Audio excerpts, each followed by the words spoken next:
Okay, y'all. Season 4 is officially behind us.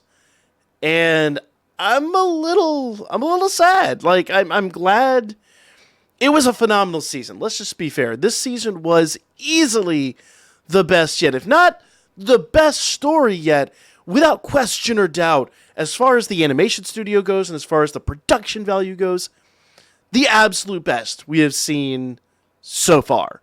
Um, as much as I do tend to criticize JC Staff, I think honestly the addition of Amori as uh, in an, I guess, production overview position was a really really really smart idea.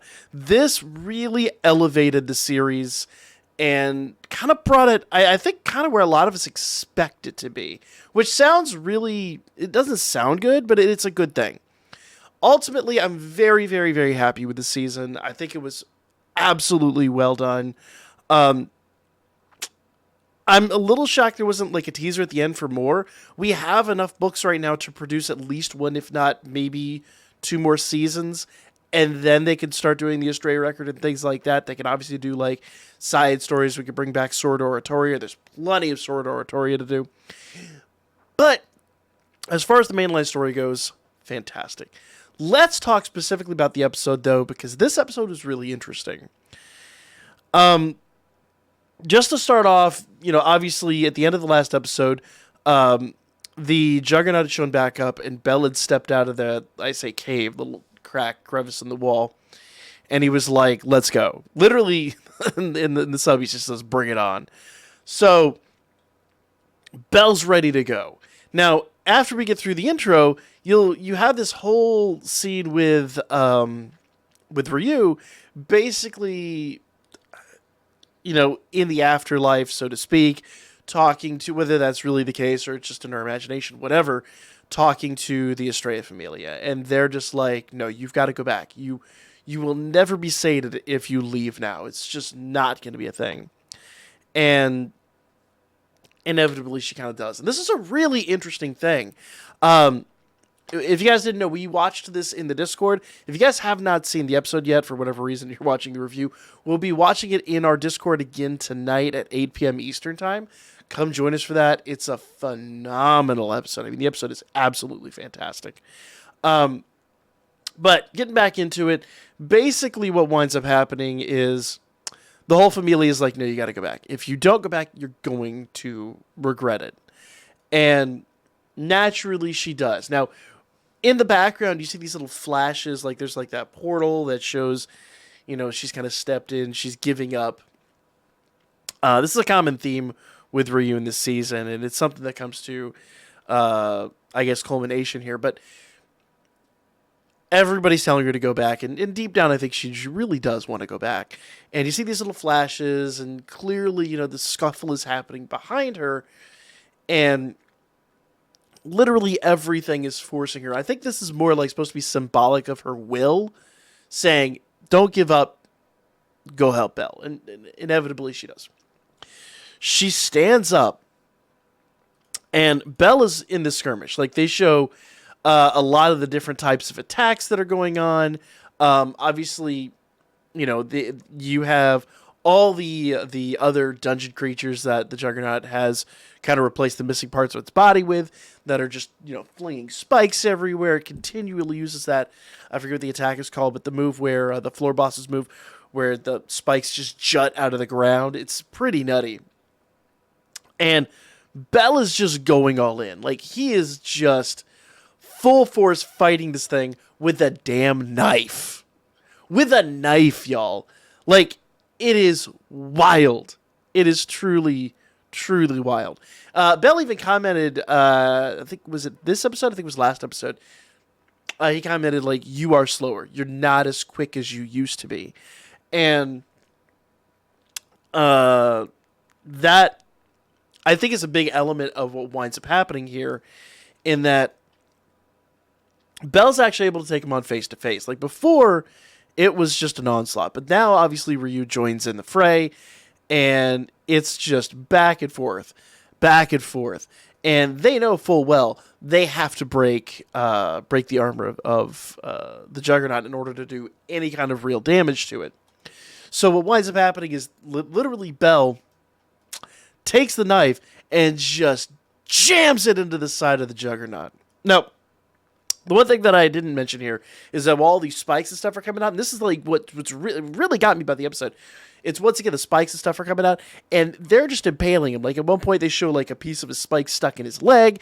You see it once again impale him in the gut, and he's just going at it. And he jams that knife into the side, literally pries open the shield, and unleashes a firebolt on the inside. And we know that's the one way to break the Juggernaut, right? Like, magic attacks don't work. They're all reflected, but that's more of like a function of his armor. Once you get past that, once you get to like, the soft squishy internals, then, it becomes a lot more vulnerable to all these attacks. And I think we saw a couple times that they didn't really like focus on it too much in the series. And I kind of figured all those additional parts, the things that, the new body components that I guess you could say he assimilated from the other monsters on the floor, I kind of figured those would be a lot less resilient, I guess you could say. And we did see that a couple of times here. But Belle is just going at it, and Ryu is like, nah. She literally starts charging up her Luminous Wind attack. And she is now levitating in the air. Like, she's straight up goes full Goku mode. She's levitating in the air. She's got the orbs around her, and she is just lobbing them one after the other. But what's really neat, and I think really deserves a lot of attention here, the fight was really quick. The fight didn't take that long. But what's really neat is if you pay attention, last time she used this attack, she used it just very randomly. Like, almost didn't act like she had any control over it. Except she did blow Belle about halfway across the Coliseum and out into safety. So she did obviously have some control, but it just felt like a very wild, uncontrolled attack. And here it was very focused, and she starts, instead of using it against her ally, which arguably she did with Belle, she actually starts imbuing the memories and the knowledge of her allies and her allies' attacks into these various orbs, and she starts calling them by name, calling them by the different Estrella members' names, and obviously culminating with Elise. Now, she does say that she recognized the Juggernaut's speed, which, funny enough, Belle actually said he was slower, and she said she knows full well. She knows how to deal with the situation, and she just starts hammering down on him. And he does dodge an attack. Like, the Juggernaut launches to the roof of the dungeon, and like dodges a couple of attacks, but then she just goes full on. And just one after another, and eventually falls, and she finishes off with a luminous attack, which is like basically is imbued with Elise's memory, power, whatever you want to call it.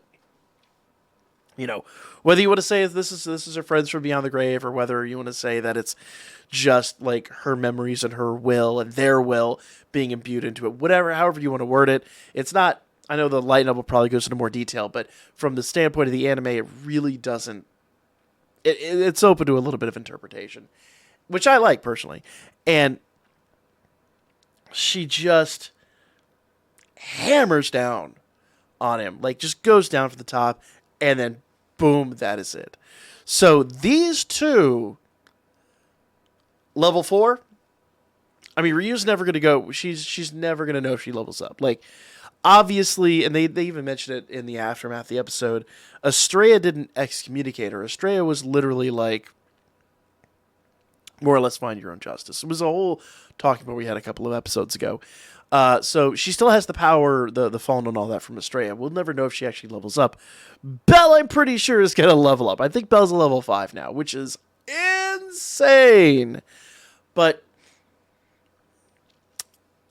yeah, they're able, just the two of them are able to do to the Juggernaut what the entire Estrella Familia couldn't, and it is wild. Though arguably, I think the other Juggernaut was a lower dungeon, so it was more powerful, and this one was slowed down and was nerfed a little bit because it did have to rebuild and reassimilate itself. But the aftermath of the episode from that point on, which is really about 3/4 of the episode, is just the Zenos come along. They give some of Mary's blood to Belle and to Ryu to kind of heal him to a certain extent.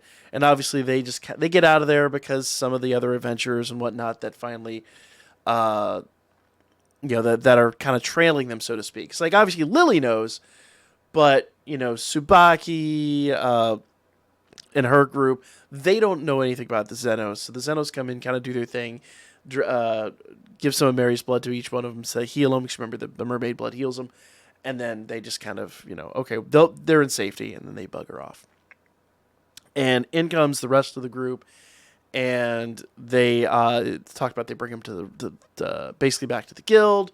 They're in like this hospital ward of the guild, and they're basically being nursed back to health. And what I thought was really interesting in all this was the simple fact that when they're talking about Belle's arm, they never really focused on it in the series. But then after in the aftermath, you get this like really insane perspective on how damaged he was, because he even mentions, he's like, they couldn't heal the arm. Essentially, they had to rebuild it from the ground up. It was a really, he says, expensive, but I'm also imagine labor intensive magical procedure where they're like his ligaments were shattered, his bones were shattered, the muscle fiber was just decimated, and they like essentially have to regrow a whole arm, more or less reassemble it from scratch. It's nuts to think that there was this much damage, and this is what they survived in the dungeon. So if Belle, I mean, let's face it, Belle is a Zenkai boost at this point. If Belle's not a level 5, I don't know what's going to throw him over the edge, but that is wild. The whole episode was crazy. A lot of this was Ryu's show, really. She gets the final killing blow. She basically gets revenge, but also justice. Arguably, even though it's kind of a brutal justice, it is justice.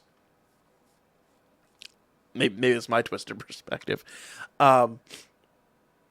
And a lot of it is just kind of her. Like at the end of it, she even puts on one of Seer's outfits, and they have a whole. I say, you get to see how basically Mamma Mia feels about this, and just basically literally inviting her back like it's nothing. Phenomenal closure, and a closure to Ryu's story. And I think that's the most important fact here, is that yes, while we focused on Belle and we focused on the fight, the main purpose, like 3/4 of this episode, was all Ryu getting closure and now having feelings for Belle. So it's the love rectangle, octagon at this point just grows. But the reality is, I think more than anything else, it's just also a heavy level of respect for the fact that he kept her going. And that's just, it is what it is. Fantastic episode, fantastic season. I wish the fight would have lasted a little bit longer, but I get it. Like, the vast majority of this was less the battle and more the story and more Ryu's healing and all that. Love the season. Absolutely happy with it. 9 out of 10, all in. I know there were some episodes I was rough on, but I'm just going to say it's great season. Fantastic season. And this right here, I think this is one of those seasons, like, even if you don't know Danmachi, if you just got into it, this is one of those seasons that would get you hooked. And it's really just, if this is the first season you've seen, go back and watch season 1. I know it's a completely different show at that point, but to see the character growth from really everybody at this point is phenomenal. Everybody, like the rest of the family, even though they didn't get a lot of shine, look at what Welf did. The unthinkable. He crafted a weapon in the dungeon. Look at Lily. She's now a proper leader. Like the Zenos are starting to get some interesting shine here as I guess guides in the dungeon. You even start to see characters you don't normally see, like Tsubaki and Anya and Chloe and Lunar. Just phenomenal. And the fact that we have such a wide range of protagonistic cast is really interesting, because in the past, while the stories and the books and all that will focus on a lot of different characters, we didn't get a lot of that. Like, it was Belle's show, and now it's nice to see that the broader cast get a lot more shine and a lot more growth. So, fantastic. Loved it. I'm going to go back and read all the light novels that I missed. I'm still in volume 13. I haven't even gotten to volume 14 yet. Cannot wait to get there. Volume 18 will actually be dropping here soonish, so I really need to catch up. When there is a notification, I'm sure we'll have another season. I cannot imagine that, as great as this season was, that we will not get season 5.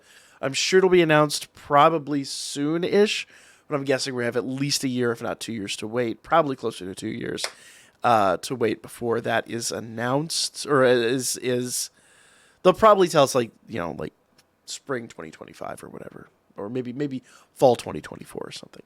I'm stoked. Can't wait. Let me know what you guys thought. I'm rambling at this point. Like, comment, share.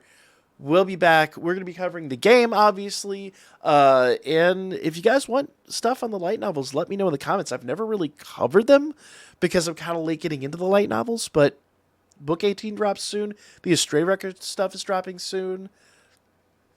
Let me know if that's the kind of content you want. We've got a new mobile game coming, all that good stuff.